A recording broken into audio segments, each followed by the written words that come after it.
Good afternoon. It's Wednesday, the 12th of August, 2020, just after 1 o'clock. Welcome to UK Column News. Your host today, Mike Robinson, myself, Brian Gerrish. Economy doing fine, Mike, according to the government. Couldn't be better. Couldn't be better. Well, we're officially in recession. No, we're not. Anybody that's being honest is going to say we're in a depression. This is the headline today, and most of the mainstream press is that we're officially in recession. Let's have a look at the graph which shows where we are, and as you can see, it's a pretty spectacular collapse in the second quarter. Not surprising for anybody really, I wouldn't have thought, but let's just have a look at some of the sort of detail of this. So this is a services economy, and again, nobody should be particularly surprised that of course it's accommodation and food services that are suffering the worst, with something around 86% drop in their income in the second quarter. But that's pretty spectacular nonetheless, even though we shouldn't be surprised by it. Manufacturing, not down to such a degree, but all down with the exception of pharmaceuticals. That's a bit of a surprise. No, right, didn't think so.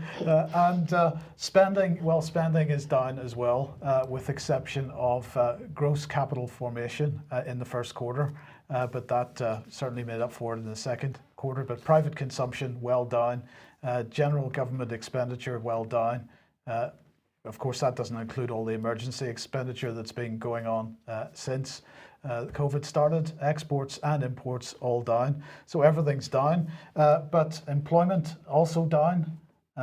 So 730,289 fewer jobs in the second quarter than in the first. Yeah. That's a spectacular success for the government there, Brian. Well, spectacular because, of course, the government is running an agenda which is to destroy UK. It's to destroy everything about us, culture, history, economy, and they are doing a very good job, so they must be pleased. Well, even better, 2.7 million more claimants since the beginning of this. Sorry, that's the total number of claimants has gone up to 2.7 million from around 1.5 million or so. So we're doing very well so far. Yeah, we're doing very well. The country is being transformed, which is the objective. And sorry, I'll just finish by saying, of course, this is the objective, and this is the objective that was stated by Andrew Beeley last week, who said quite clearly that it was the desire of the Bank of England not to be keeping people in what he described as unproductive jobs. People need to look to the future and move forward. And of course, this echoes exactly his predecessor, Mark Carney, before this nonsense all started, who was making it very clear that any company that didn't fit in with the new green economy would be bankrupted. And they seem to be moving ahead with that policy pretty successfully. And I'd just add that one of our viewers has remarked, of course, that the UK column is now given a red tick. Is that right? By NewsGuard. Yeah, it's a red tick. What does that red tick signify? Well, you can't trust what the UK column says. Very interesting, Mike, because of course all the statistics you've used there to show what's happening have come from the Office of National Statistics. So we've given the government's own statistics to report what's happening with the economy, but according to NewsGuard, they're not to be trusted. Well, to defend ONS a little bit, I would say, we're going to come on to this a little later, there is a bit of a disparity between what the government wishes and what they actually publish, and I think well, we'll explain that a little bit later on. Yeah, and we're going to actually give a positive vote to the Office of National Statistics, is how it's probably going to come out. Well, they haven't been without criticism over the last few months, and it's reasonable to criticise where they perhaps haven't done exactly right, but I think they're certainly doing a lot better than others. Excellent. Well, good news for the UK column anyway. Our viewers are starting to take some really excellent actions, and so we've got an email here which has come back from an MP. Well, it's come back from a researcher actually, but from the constituency of Angela Rayner MP. The lady who's responded is called Dawn Marsden, and what she responded to, well, one of our viewers started to ask that key question about, has a quantitative medical risk assessment been carried out into the wearing of masks? And this has produced a truly astonishing and excellent reply, which we'd like to take our viewers and listeners through, because I think what we're going to see is the very clear picture of whether or not the UK government has taken the risks from hypoxia and hypercapnia. I made a mistake. I think on Monday I should have put hypercapnia, but that is starvation of oxygen and effectively breathing too much CO2 as a result of the mask. So let's have a look at the response. So here's the lady. Well, we paraphrased this a bit. You asked whether a risk assessment on the physical and psychological risks of wearing masks has been undertaken by the government. I can't really answer that question directly, but I can give you a soup of rules, regulations, and side issues. So let's see how that goes. Well, really the response has been obfuscated. You could say that, or you could say that actually this MP and her researcher is being honest in the reply, i.e. they have done their best to find the information, but it has been tricky. So let's see how it pans out. So these are just some of the rules and regulations, guidance and supposedly law that's included in a response. We've got the library paper on coronavirus lockdown laws. We've got the Cabinet Office wearing face masks. We've got health protection, wearing of face coverings in a relevant place, England. We've got health protection, wearing of face coverings on public transport. We've got the impact of mask wearing on businesses, charities, voluntary bodies, shops and supermarkets. We've got explanatory memorandum to health protection. We've got exemptions, children, reasonable excuses, etc. That's exemptions to mask wearing. We've got equality impact assessments, always very important, Mike. We've got Parliamentary Office of Science and Technology COVID-19 briefings, and we've got the House of Commons Library. So a lot of information came back, a lot of information. The only thing we couldn't see very clearly is what the answer to the question was. But let's follow it on through. Hopefully, anyway, where do we go? Well, here we are. So this is a part of the meat that comes in. Each of the regulations listed, that was above in our email, have been made in exercise of the powers conferred by sections 41C, brackets 1, 3C and 4D, 45F2 and 45P2, all found in Part 2A, Public Health Protection of the Public Health Control of Disease Act 1984. So obviously people feeling comfortable with that. The Public Health Control of Diseases Act 1984 does not require the government to undertake or publish a risk assessment before making regulations under Part 2A. And this is where I think we have to say that although the reply was very verbose, we'll say verbose, Mike. Yeah, it was very verbose. We're now starting to get to the meat of it, that the government has not undertaken any risk assessment into the wearing of masks. Now, it went on a bit more. A government might produce and publish a regulatory impact assessment before introducing a new policy. Such a document would, among other things, identify risk factors and set out part of the evidence base for a policy change. So perhaps there's a bit more there, perhaps not. The governments normally only produce an impact assessment if the measure in question is expected to be enforced for more than a year. There's a subtlety in that. So something is going to harm you. It could do it in minutes in the right condition, but the government's not concerned as long as it's only said it's going to do something that was going to harm you for a year or less. The regulations relating to face coverings are all time limited. They expire at the end of the period of 12 months, beginning with the day on which they come into force. So don't worry that they're going to harm you, Mike, because you're only going to have to put up with it for a year. And if you're still alive, then the government might consider changing its rules and regulations. Okay, so here it goes on. The explanatory memorandum to the health protection, coronavirus, wearing of face coverings in a relevant place. England, Regulations 2020, states that a formal impact assessment has not been prepared for this instrument because this measure will be in place for 12 months. A similar statement about impact is also made in the explanatory memorandum to the health protection, coronavirus, wearing of face coverings, public transport, England Regulations 2020, paras 12.1 to 12.4. You clear on this subject now, yes, Mike? Yes. This makes it very clear. It's very clear. So let's see what we need to ask. Well, this is the key question. If no quantitative medical risk assessment for the wearing of masks has been carried out by the government, we've got to say, what is an impact assessment and the regulatory impact assessment to which she refers?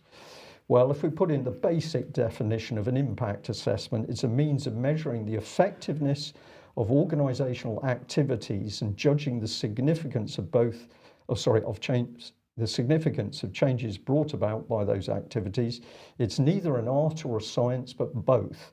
So the thing here is that an impact assessment is nothing to do with risk to the individual, and the regulatory impact assessment is really just a focused impact assessment on the regulations in question.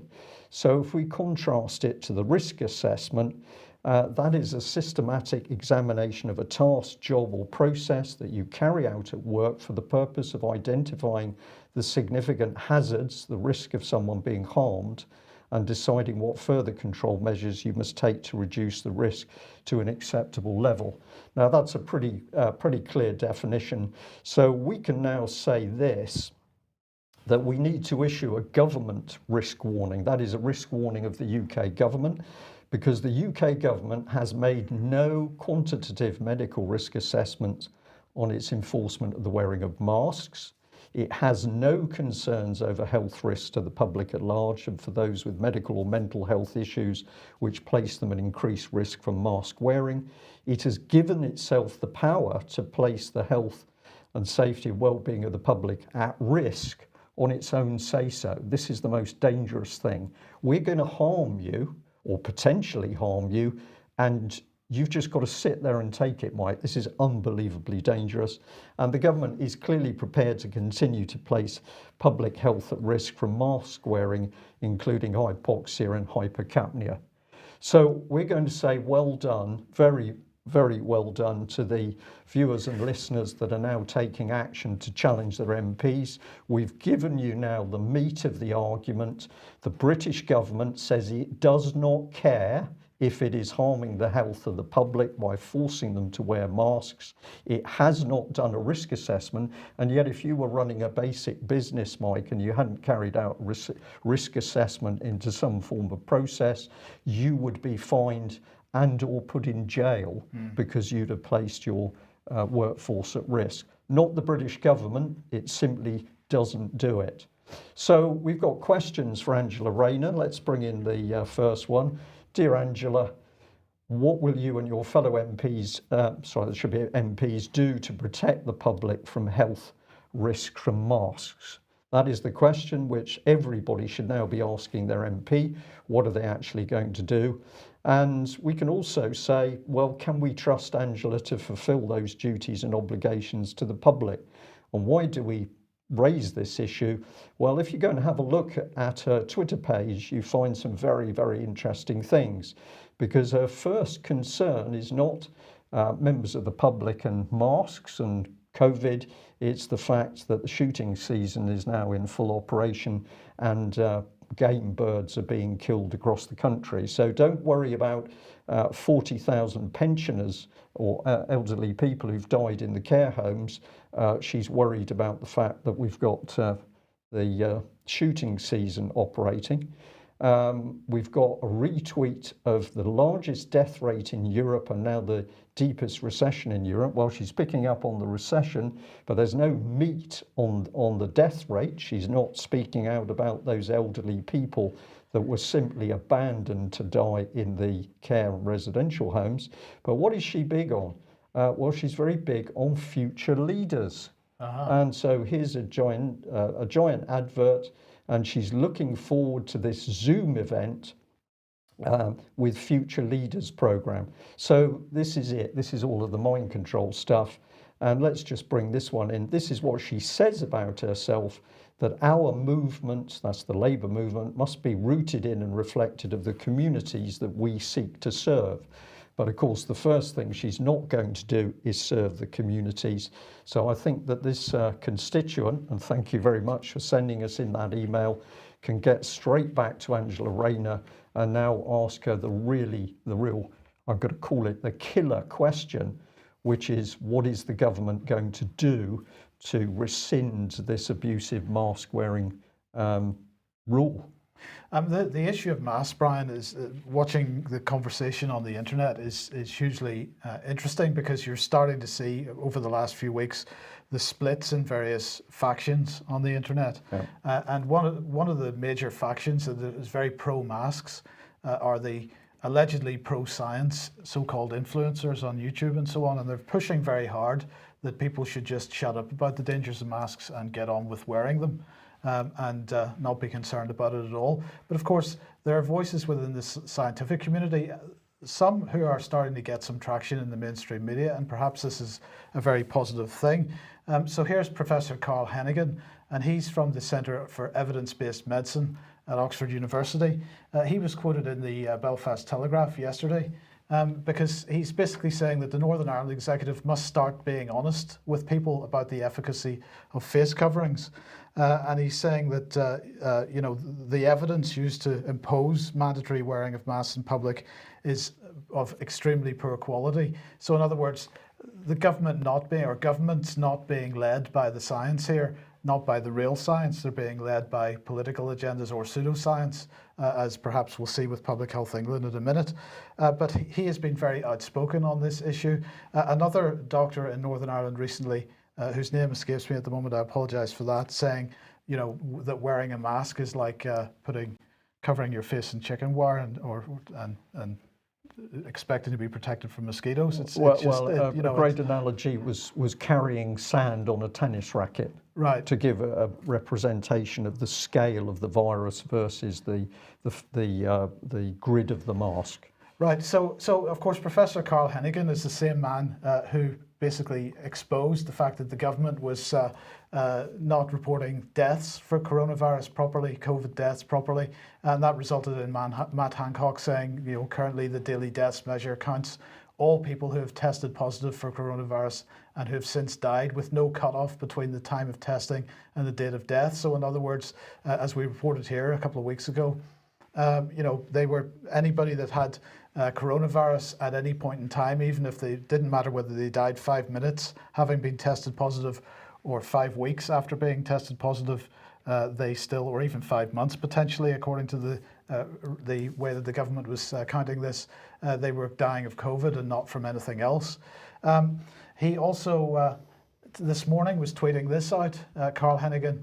Misguided rise in cases breaches the ceiling that the government's joint biosecurity centre said was acceptable to avoid flare-up.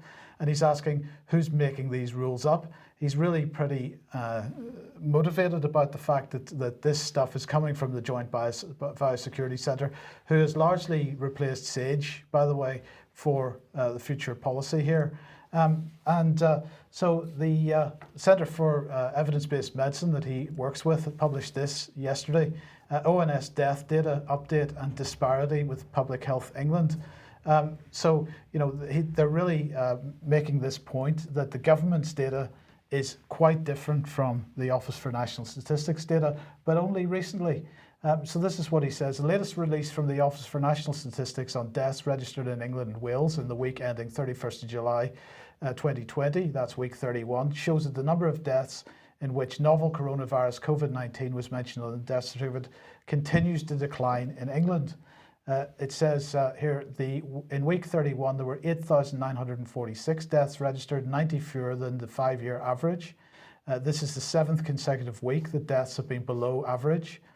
In the last 7 weeks, there have been 1,503 fewer deaths than expected, 62,208 versus 64,311 expected. And it goes on to say the disparity between the numbers according to the ONS criteria and those reported by Public Health England is more marked than before. PHE deaths are currently between 2 and 3 times higher than ONS. So they show a graph, and here it is. And as you can see, if you go back to June the 1st there on the left-hand side, there was already a disparity between the death numbers being reported by Public Health England and the death numbers being reported by the Office for National Statistics. And as the time has gone on and fewer people are being infected and fewer people are going to hospital and fewer people are dying, that disparity between the Office for National Statistics and Public Health England has increased to, as he says, between 2 or 3 times, according to PHE, compared to the Office for National Statistics. And he's really arguing that the ONS figures are much more accurate. Well, the ONS, Mike, is a very long established body of statistical professionals to produce data for the government. So their track record is very long term and is actually very good. Public Health England, we've seen very clearly, is a highly politicised body that is going to do the government's bidding. But what we're really watching is propaganda, isn't it? Absolutely. So this is the reason why he said this a few days ago. The northern lockdown was a rash decision. Where's the rise? By date of tests through July, there's no change if you factor in all the increased testing that's going on. And so I just want to show another article from the Centre from Evidence-Based Medicine. COVID cases in England aren't rising, and here's why. And he's basically showing here a graph, and he's saying, looking at the data for July, by the date the PCR test to detect the virus is reported, it shows a trend for an increased number of cases detected. And you can see that trend, that's the thin blue line that runs along the top of the bars there on the graph. So by the most recent data, it's around 750 a day. But then he goes on to say that if you look at the data by the date the specimen was taken, the trend is still apparent. Okay, so perhaps the trend is actually genuine. But then he has another graph here showing the difference between Pillar 1 and Pillar 2 statistics. Now, Pillar 1 is the tests that are taken in hospitals, public sector areas, and Pillar 2 results are from private sector testing. And as you can see, if you look at the Pillar 1 data there, which is in dark blue at the bottom, that trend is actually decreasing. So fewer and fewer positive tests in a hospital setting, increasing positive tests in a private sector setting. But his point then again is that if you just take that on based on absolute numbers, then it looks like there's still an increasing trend. But you can't do that because of course they're testing more. So how do you decide whether the increasing trend is as a result of increasing testing? Well, what you do is you normalize that for per 100,000, which he has done. And what he is showing here is that if you normalize the data for per 100,000 cases or tests rather, then you can see quite clearly that for Pillar 1 you still have the reducing trend, and for Pillar 2, which is the private sector, in fact it's absolutely flat. There is no increase in the number of positive tests at all under those circumstances. So cases are not rising is what he's demonstrating yet again. But we're still locking down on a local basis. Well, I was going to add that, Mike. So we're destroying the nation's economy, we're destroying jobs, we're destroying livelihoods, we're destroying lives on the basis of statistics that, if we want to be kind, we can say those statistics are unclear, but actually the evidence is growing that the statistics are perfectly clear. There's no problem. So the British government is attacking its own population through the lie of this COVID epidemic. Well, absolutely. So, and then we've got this, of course, coronavirus cases in the UK, daily updated statistics, except of course they're not being updated anymore because since Matt Hancock's announcement on the 17th that they're going to review the government statistics, not the ONS statistics, but the government statistics, they've had to take this down. So it says there on the 17th of July, Secretary of State asked Public Health England to urgently review the way daily death statistics are currently reported. We're pausing the publication of the daily figure while this review takes place. Well, it's already the 12th of August, and apparently that review hasn't completed. It doesn't look like these daily statistics are ever coming back. But getting back to the CEBM once again, here is another interesting statistic or article here, European case fatality rates beyond lockdown and the UK's outlier status. And as you can see from that data on the screen at the moment, the UK is showing a case fatality rate of 6.57, massively higher than every other country in Europe. So if we scroll down through here, you sort of get the gist of it. Case fatality rates falling until you get to Spain at the end. So let's just look briefly at the numbers. UK 6.57, Italy 2.68, Sweden 1.64, France 0.89, Belgium, which had the worst record of anybody in Europe at the peak, is currently 0.62 in terms of case fatality rate, and Spain, which is pretty close to Italy, is at 0.15. Britain's so far out ahead, and his argument is quite clearly that this is because the data is being misrepresented by the government. Yeah, in order to get a political agenda through, which is the transformation of UK economy and society. And the justification for local lockdowns as well, absolutely. Indeed. So we just end that segment by saying that this is the opportunity for viewers and listeners to get right back at their MPs, to demand answers to these questions, to demand why the British government is not being accurate and clear in its statistics, and to point out the dangers of mask wearing. It's on a plate, really, for our viewers and listeners now. And I hope if you're listening in from the United States, where, of course, equivalent things are going on, we've given you some idea of how to take this thing apart. But the risk assessment, absolutely vital. Well, many people have been saying that the people around them are not acting normally anymore. This is not surprising because we have the government's behavioural insight team plotting and attacking the minds of UK citizens. But this was sent through to us this morning, and it's a fascinating observation by one of UK column viewers. So this is St John's Ambulance. Many people would say a really wonderful organisation that does a lot of work, turning up at events and being there in case somebody is injured or falls at an event or whatever it is going on, and a lot of volunteers. So we understand that, but let's have a look at the advice that suddenly popped up on the St John's Ambulance site. This is what to do if someone is unresponsive and not breathing normally. Well, the first thing it says is call for help, call 999 or 112 for emergency help. And the AED is an automated external defibrillator, if I've got that right. And so that is there to see whether, you know, somebody's heart can be restarted. So this, of course, we would say is all absolutely spot on. But now in COVID, let's see what happens next. Lay a piece of toweling or clothing over the casualty's nose and mouth.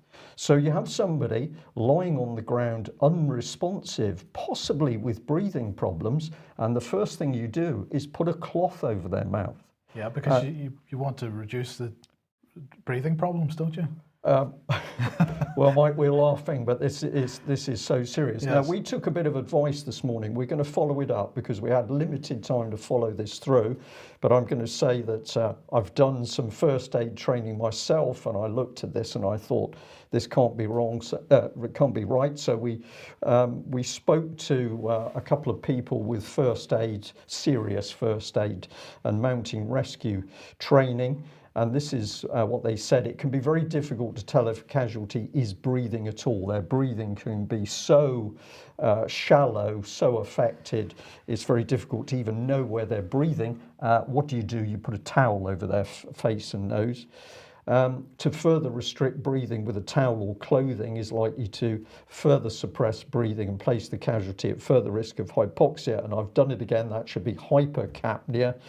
I will watch that one in future. 3, casualty may vomit. Now, this is something that could happen. You put a towel over somebody's face. What are you actually worried about? You're worried about somebody vomiting and then inhaling that vomit. But if you covered them with a towel, you're not necessarily going to see them do some form of choking. None of this makes sense. What this seems to be is changing first aid treatment, common sense first aid treatment, in order to follow the government's agenda.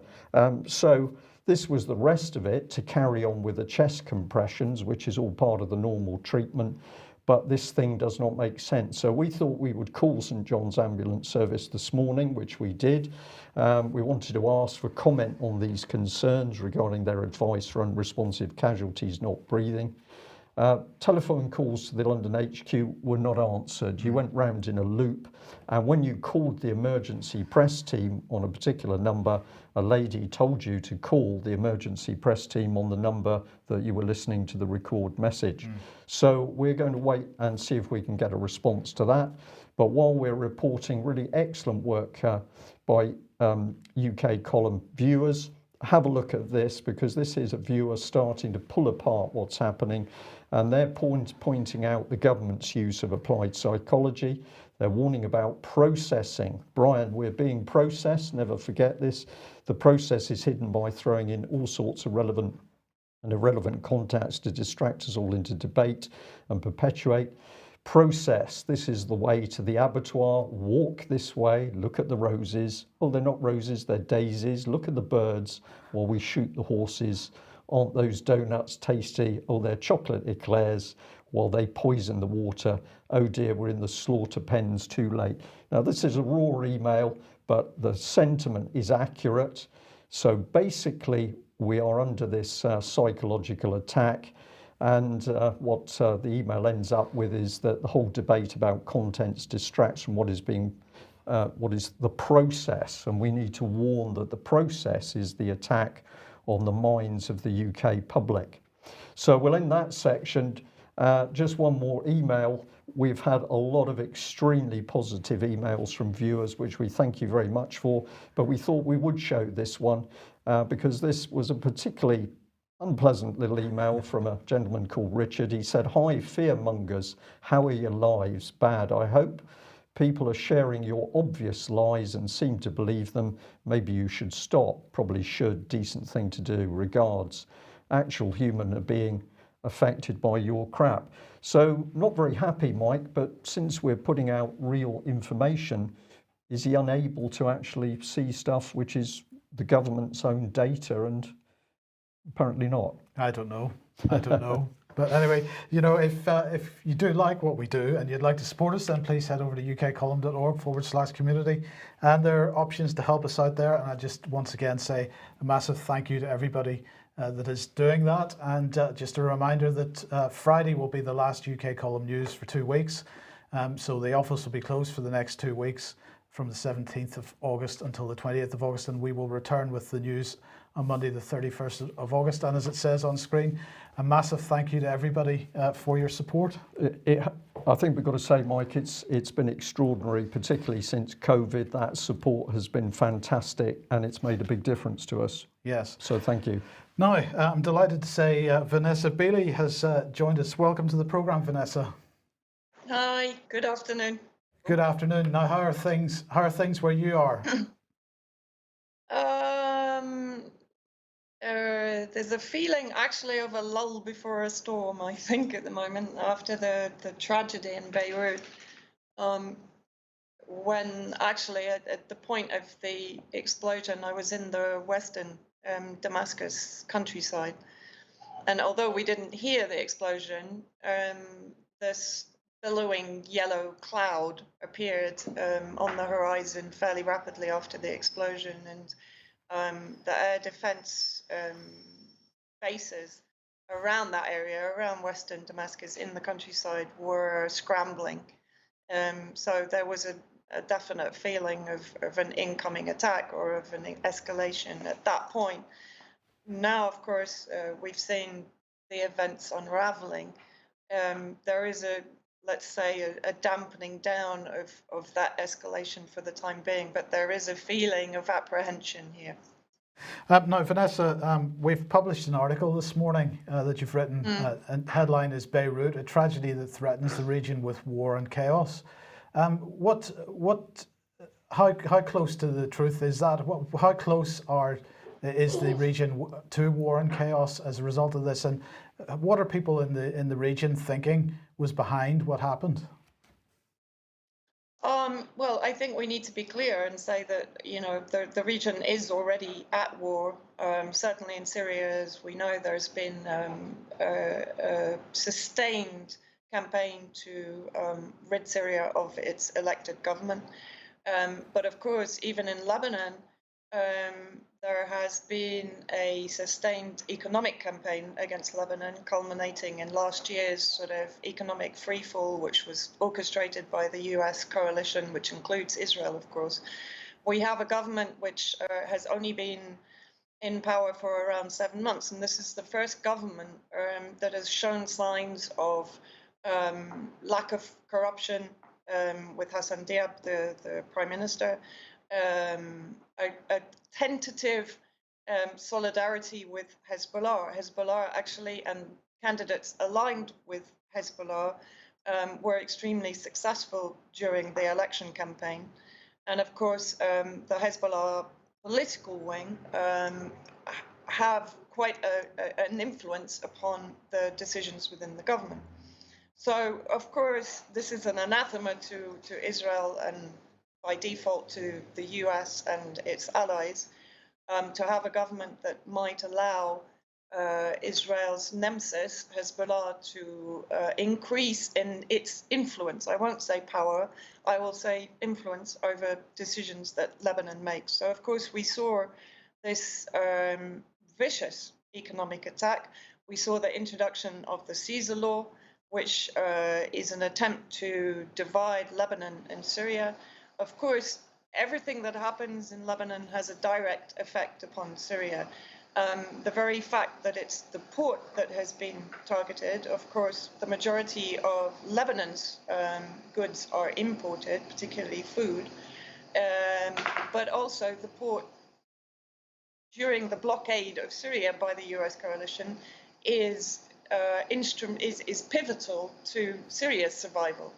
So, if you like, we had members of the Knesset, even Netanyahu, threatening to target Lebanese infrastructure.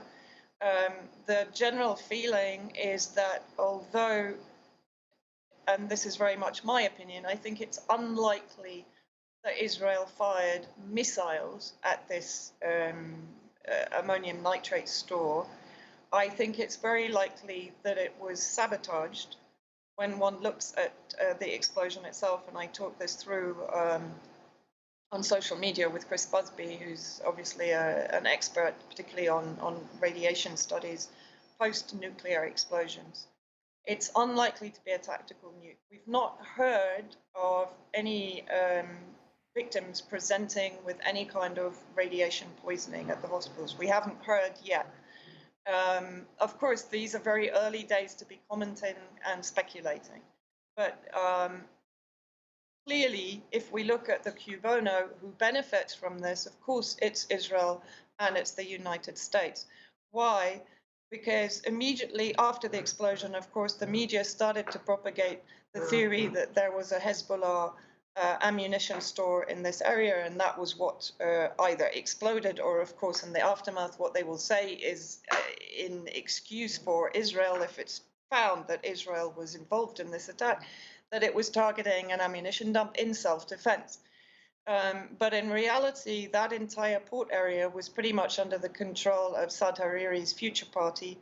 The harbour masters were affiliated to the Future Party. In that area alone, there are a number of intelligence operatives, including, I believe, or I've been told, Mossad, but certainly Chinese, I would guess American, etc. So it's hardly the safest place for Hezbollah to have an ammunition store. Sayed Nasrallah, of course, denied this flatly in his speech after the explosion. So what appears to be happening here is an attempt by the US coalition, which of course in the region is headed up by their satellite state of Israel, to turn the Lebanese people against Hezbollah, to increase and exacerbate the sectarian divides that already exist inside Lebanon. And we've seen the arrival of Emmanuel Macron from France almost immediately after the explosion. We've seen the Lebanese ambassador to the UN, I've forgotten her name, but she's affiliated to Saad Hariri and the Future Party, calling for international interference. Of course, she will describe it as intervention in order to try and resolve issues in Lebanon. But of course, we know what effectively that means. You know, you're describing this government in Lebanon, this recent government, as being showing signs of less corruption, lack of corruption compared to previous governments. The way the mainstream media is spinning the protests that followed the explosion is that these were they were effectively accusing the government of corruption and responsibility for what happened. What was the reason that people were out in the streets? Was it simply a reaction to the event itself, or was there something longer term going on there? I mean, I think what we've seen, I mean, we know that Lebanon is a deeply divided country along sectarian lines. And what we've seen probably in the last year, because of course these riots are not new, they've been going on for the last 8 or 9 months. And to a large extent, of course, within those riots, there are elements that are, let's say, being encouraged by external forces. And to accuse a government that is only 7 months old of corruption over an event which took place 7 years ago, 2013, the ammonium nitrate was actually taken into storage in the port. And by the way, we also have to take into consideration there are reports that ammonium nitrate was destined to go to Syria to be given to the so-called moderate rebels, the terrorist groups, to use against the Syrian Arab Army and allies. And in 2015, in Gerrish al-Shugur, the hospital there was blown up with a vast quantity of ammonium nitrate. And if you actually look at that explosion, it's very similar to the one that we saw in Beirut, although of a lower force. So I think what we're seeing now is an attempt by external forces to stir up violence and rioting. We know now that the government has resigned, including the Prime Minister. So basically that's left, the familiar political vacuum. Macron is talking about political reform. I mean, we're hearing all the usual taglines of regime change here. Avars, well known for their orchestration of color revolutions and their support of destabilization campaigns against sovereign nations like Syria, are involved. We've seen them raise 2 petitions, both on their community forum and on their official Avars forum, calling for the return of French mandate. So, we're seeing a mixture here of neo-colonialist interest, particularly from France, of course, a desire from Israel to see Lebanon destabilized and to see Hezbollah put up as the scapegoat for the disaster. But I think what is also interesting, and I'm hearing that from a number of sources, is that they believe it's unlikely that there's going to be any resolution to the investigation, because what they're saying is that, let's say Israel attacked Beirut. Let's say it decided, as it had threatened, to destroy Lebanese infrastructure to further weaken Lebanon. The explosion caused untold damage. I mean, 10 to 15 billion dollars worth of material damage to houses, to apartments, to buildings, etc. More than 7,000 injuries. 220 plus dead. I mean, 25% minimum of Beirut is destroyed. So this would give Hezbollah, even under international norms, despite the fact that Germany and other countries have described them as a terrorist organization, they are part of the political process in Lebanon. They have defended Lebanon against the terrorist groups that threatened to come into Lebanon from Syria. They have every right under international law to retaliate against Israel. So I believe that part of the reason that Macron turned up so quickly was to calm things down, both from the Israeli perspective and from the Lebanese perspective. President Aoun did actually say that he believed it's possible that it could be an external attack. And of course, we all know that that can only mean Israel. Nasrallah tried to, again, calm things down, to call for unity, to try to stop people allowing themselves to be influenced into sectarian divisions and turning in against each other. So I think, we're in a very chaotic period right now. And of course, we have a number of predator states circling. And whatever, as I said, whatever happens in Lebanon right now is going to directly affect and impact upon Syria. Vanessa, if I may, just a sort of general question about the feeling of people in Syria. Of course, much of Syria is still occupied by foreign forces, including Western forces, the Americans, but there's British military still on the ground. How do Syrian people view that? How do they feel about it? Well, in all honesty, I think it's relatively quiet on the military front in Syria. What people are feeling are the effects of the sanctions, and in particular the Caesar law. They're feeling the tightening of the blockade. They're feeling the inflation. I mean, to give you, I mean, I won't go into details, but for example, meat now is extortionately priced here. I mean, the majority of people can't afford to buy it. Vegetables have almost quadrupled in price. The majority of civilians in Syria right now can't afford to feed their families, and so that is their priority. We're in the middle of summer, but we're still getting electricity cuts. Here, I'm 3 hours on, 3 hours off, but in rural areas, it's much worse. And so as we head into winter, of course, we'll have the same problems as we had last year of fuel shortages because the oil is being occupied by the US. Turkey is cutting off water supply via the Euphrates. Basically, Syria is surrounded on three sides. So in the northwest, the northeast, and the south and southeast by America, Israel, and Turkey. The borders are almost completely sealed. Lebanon is the one friendly, open border. And of course, that was shut down in the coronavirus crisis. And now, with the escalating tensions in Beirut and Lebanon, there is a very strong chance that yet again, this border is going to be affected, negatively affected for Syria. So effectively, we are completely under siege. And that's what people are feeling here. They're feeling suffocated, they're feeling besieged, they're feeling starved deliberately. And this is their focus. The military campaign, to some extent, is relatively stagnant right now. Even media here is not really reporting on it. Yeah.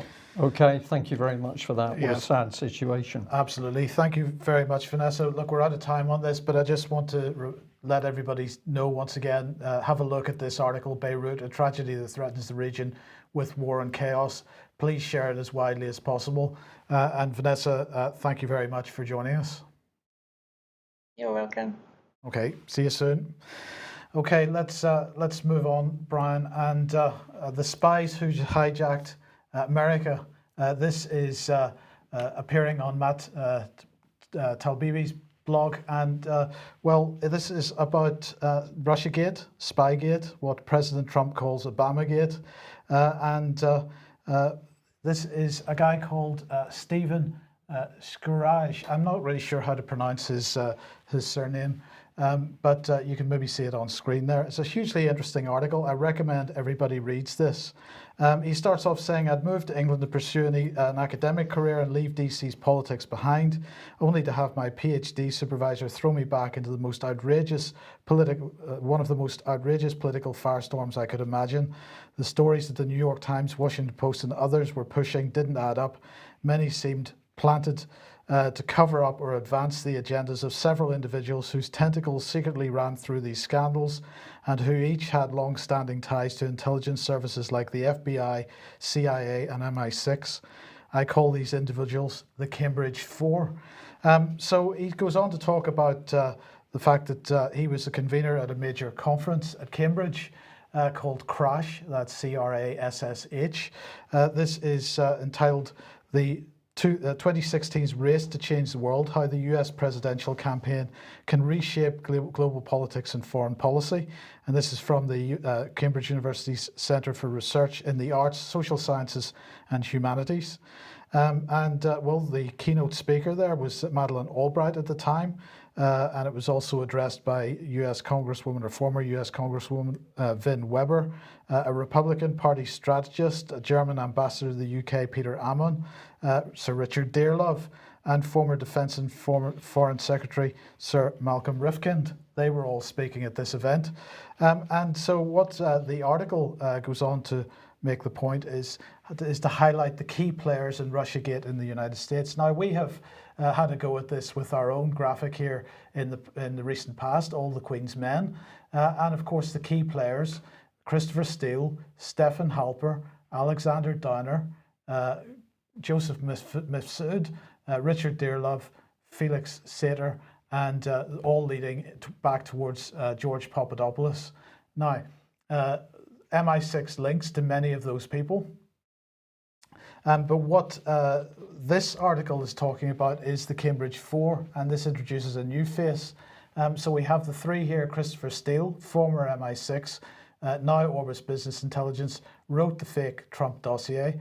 Stefan Halper, CIA, FBI links and MI6 links. Sir Richard Dearlove, of course, the former head of MI6 and Christopher Steele's boss at the time, and the man that Christopher Steele went to for advice when he was producing the Trump dossier. And the new fourth name is Christopher Andrew, who's the official historian for MI5. He's a Cambridge University man. What the article is doing is drawing parallels between the Cambridge 4 on screen and the original Cambridge 5, who, of course, I can't remember the names off the top of my head, Brian. Well, the Spy Circle. The Spy Circle, absolutely. Going back to Guy Burgess and team. Absolutely. Yeah. So these are the key players for Russiagate in the United States, but of course, they're largely the same players for Russiagate in the UK. We'll come on to that in a second. A couple of them also the key players, as we pointed out recently, with the Skripal affair as well, via Pablo Miller, but Richard Dearlove and Christopher Steele absolutely involved in that. Again, building an anti-Russian narrative.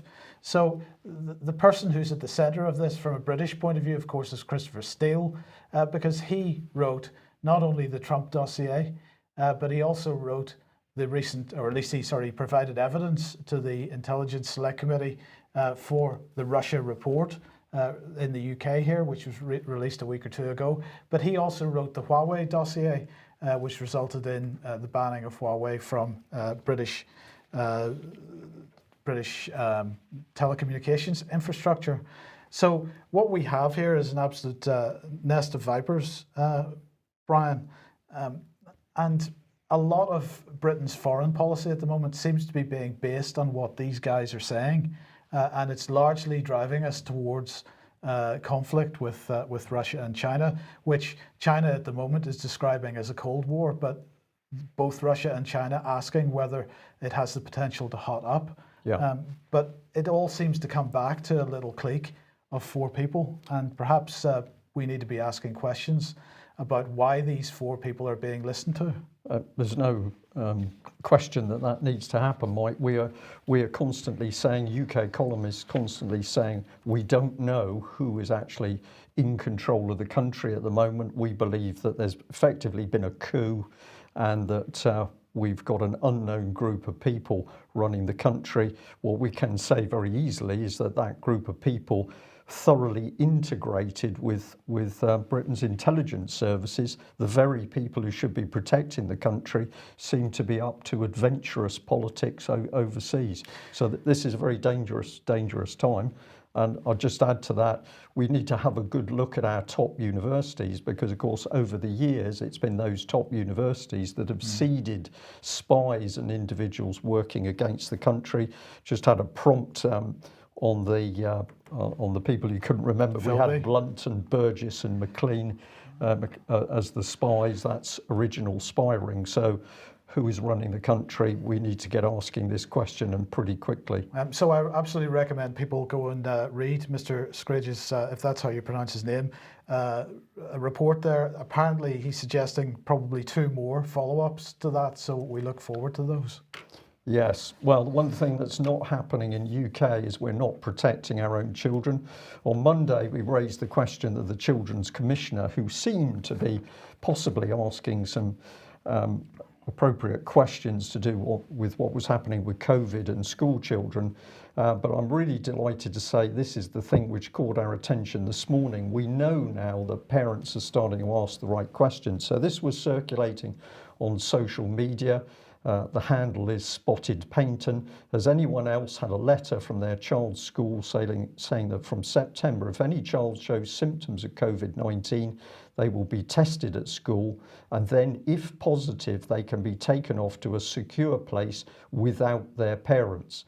This is very worrying, and I am thinking of homeschooling my children because of this. There's more to this than meets the eye. There's a section on the web in the COVID-19 legislation stating this as well, so it's 100% true. Speak to your children's school. Now, I'm going to say this is really excellent, because parents are starting to realise that their children are at risk from the COVID regulations. If you don't know what's happening at school, you really need to. And we've also had this email in. Well, basically what it's saying is, I've taken these figures on face value. We have not done a direct check on the figures, so they may be out, but we're taking the point of the email. It says there are 8.89 million in schools in England in 2020. That's a lot of COVID tests. As we know, lots of tests means lots of cases, and lots of cases means lots of lockdown and lots more tracing and more testing. Somebody really seeing through this really horrific British government policy.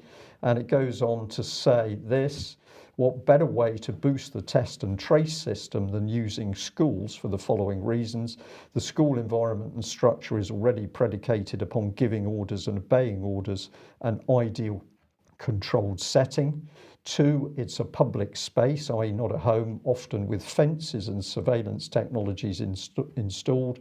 In some schools, this now includes facial recognition, Bluetooth wristbands, thermal imaging cameras. Children will naturally be easier to control. Parents are not present, no choice because of the work. 1 in 7 people of the total 66 million in the UK will be at school. So we are now seeing people finally starting to react to this immensely dangerous lockdown policy of Boris Johnson's Conservative government. And of course, people realising that the children are most at risk because the new normal future means that your children are going to suffer most if you as a parent allow it to happen. It's up to parents, Mike, no question of it. And of course, if you want more background to that, Monday's news programme, we covered that, and so share that as widely as you possibly can. But sticking with schools then, of course, this has been the picture of classrooms over the last few months, but we don't need to worry because the government has announced an exam triple lock. So for anybody that's waiting for GCSE results or A-level results, it's no problem because you will be given the highest grade out of either your assessment by your teacher or the mock exam that you did, or if you decide to sit an exam in September, because they're saying that they're actually going to give anybody that didn't get the result that they wanted the opportunity to sit an exam in September instead. So it'll be the highest of those 3. That's how it's being reported in the mainstream press anyway. Actually, the government press release is saying that students could get this high grade. The mainstream press suggesting that it's a bit stronger than that. And there's quite a backlash to it because many people saying, well, hold on a second, because mock exams aren't a national exam. They don't have national standards. They're set by the school. Different schools approach the thing in different ways. And so it's not a national exam at all. No matter how this is achieved, how this grade is finally achieved, Brian, this year's results, how is any future employer or a university going to how are they going to assess this year's results when it's basically being made up? Well, if you want to be really cynical, Mike, of course, it doesn't matter because there aren't going to be the jobs there for them because the jobs have been wiped out by COVID anyway. But the government simply does not care about the children. They're not important. It's more interested in its transformation of the British society and the economy.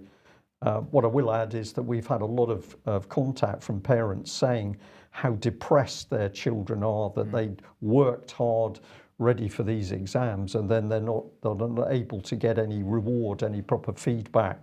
So this is another psychological attack. It's on families. Break up the families, get the minds of the children. Very, very dangerous people running the British government. Oh, well, Gavin Williamson, though, he's saying only a schoolboy. Yeah, well, indeed. Every young person waiting for the results wants to know they've been treated fairly. Well, they do, but they haven't. No. They do want they do want to know that, but they haven't been treated fairly. Yeah. No, that's right. Well, we'll leave it there. Yeah. Very serious times for the United Kingdom. If you're watching from overseas, you can see that UK under Boris Johnson's Conservative government is no longer any form of democracy. There's no question of this. We're living in UK. We have no idea at the moment who is actually running Britain's government, but what we're watching has been described as a fascist state installing itself. We would agree with that. it's up to everybody who's now awake in UK to start challenging what's going on. We'll end on a positive note before our summer break, and that is thank you very, very much to our hosts for the meeting that took place yesterday. And I just wanted to say it was wonderful to see all the people present and to hear about the work that they've been doing to change the situation in the country.